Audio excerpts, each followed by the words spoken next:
It's Paul Ryan. Last week I talked about players and poets. Today I'd like to talk a bit about Brian Wilson of the Beach Boys. By mid-1965, Wilson had tired of writing songs about surfboards, hot rods, and girls, and he decided it was time to write music for what he called, quote-unquote, geeks, such as himself. So freed up from touring commitments, he had time to pursue some new creative ideas. Ever since the Beach Boys released their album Pet Sounds, there have been debates about whether Wilson is a quote-unquote genius or not. Part of it was started due to a media campaign developed by their press officer, Derek Taylor, who lauded his new client's music as genius. But many others have echoed that sentiment as well. A song he created from the Pet Sounds album helped fuel this greatest ever written discussion. The song is called God Only Knows. The Beach Boys were midway through their 1966 tour of Japan and Hawaii when back at home Wilson began writing sessions that would yield God Only Knows, plus other songs on the Pet Sounds album. God Only Knows is a soft, plaintive, and it's a beautiful song. So why is that song so exceptional? Of course, there's a number of reasons, but I'll look at a few here. Whenever the song's discussed, one recurring theme becomes the chords and how each matches the singer's mood. And for me, the lyrics, they're masterful. But for me, this chord situation might be where some of the brilliance of this song resides. Wilson obviously carefully matches his chord choices with the singer's words. And as a result, the song contains 22 chords. 22. The Ave Maria, which is on my acoustic country Christmas album and is pretty elaborate itself, has 15. Wilson substitute root chords with fifths or thirds, which are less demonstrative or full than a major chord when the singer calls for it. The lyrics reflect nervousness and uncertainty. The less convincing chords mirror that musically, and the human brain picks up on that. The song God Only Knows would become a standalone masterpiece and creative achievement of the album Pet Sounds.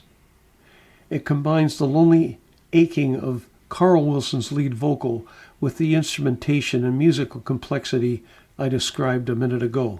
Paul McCartney, no stranger to great creations, has said, quote, "I've actually performed it with Brian, and I'm afraid to say that during the sound check I broke down." McCartney goes on, "The song is one of few songs that reduces me to tears every time I hear it. It's really just a love song, but it's brilliantly done, and it shows the genius of Brian Wilson. It's a song that exists entirely on its own space, and it's a masterpiece that remains as beautiful and awe-inspiring as the day it was released." Okay, next week I'll move on from a great song to a great songwriter, and we'll look at Dolly Parton. And now, stay tuned for another episode of Freddie Spaghetti and one of my songs. It's that time in Sound Threads where Paul will play one of his songs. Hope you enjoy. This week's song is called Scattered. Have you ever been in a state of constant, never-ending overwhelm? Like every day you go to the office and there's just more and more work.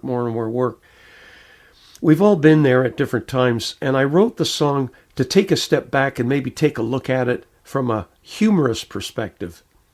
What can happen when a blizzard of work can lead to things like forgetting, generally messing up, and all kinds of problems.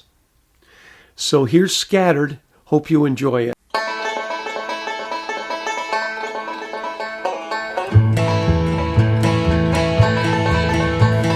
The car door locked at the very time I saw the keys on a seat inside. Oh, locked out again. The memories shine, I can't recall where I'm supposed to be right now. Oh, that fog again. I'm scattered. I run in all directions at one time. Scattered, scattered, up each day to work from 9 till 9. The plans I made are in a mess, up at dawn, no time to rest. Oh, that clock again. Missed my turn on the drive today, my mind was drifting far away. Oh, missed again.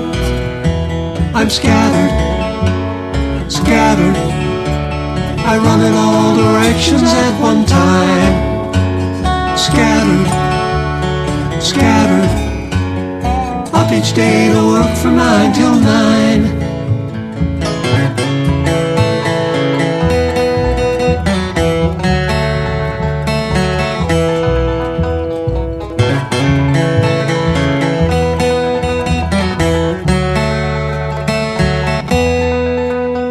I'm scattered, scattered, I run in all directions at one time.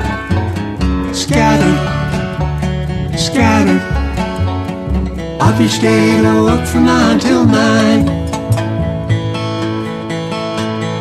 Rushing through an endless day, the work I did was in too late. Oh, I'll start again. Oh, to be on the beach somewhere with just the sun and the ocean air. Out the door for a dinner date, got the time but forgot the place. Oh, I'm dead again. The memories shine, I can't recall where I'm supposed to be right now. Oh, that fog again. I'm scattered, scattered, I run in all directions at one time. I'm scattered, scattered, up each day to work from 9 till 9.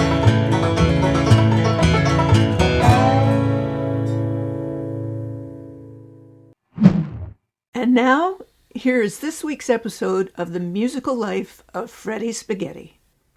Fred Barton Jr. is 24 years old. To his friends, he's known as Freddie Spaghetti. He's a tall man, little on the thin side, with bushy blonde hair, closely shaven, and a confident air about him.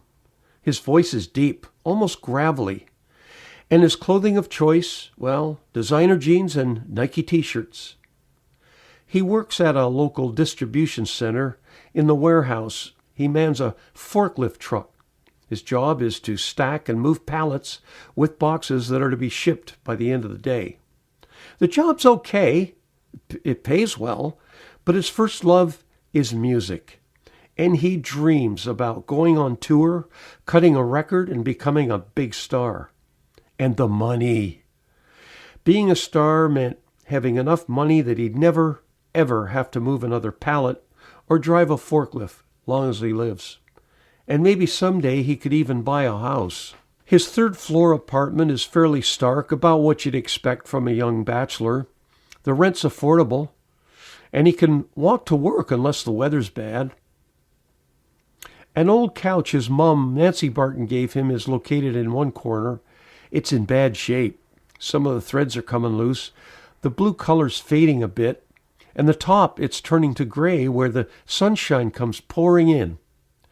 But Freddie likes it because it's comfortable. He can sit, watch some television, play his guitar, look at the computer.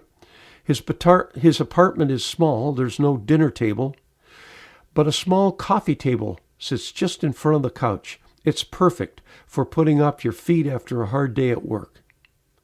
He bought it about a year ago at Bargains R Us.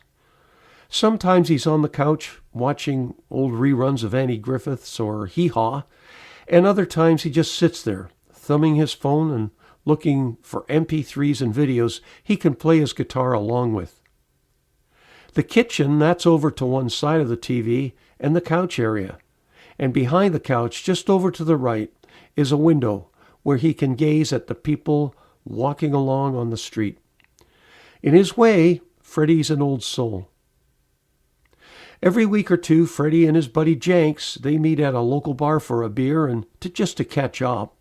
Jenks is short for Adam Jankowski, and Freddie and Jenks have known each other since they were toddlers.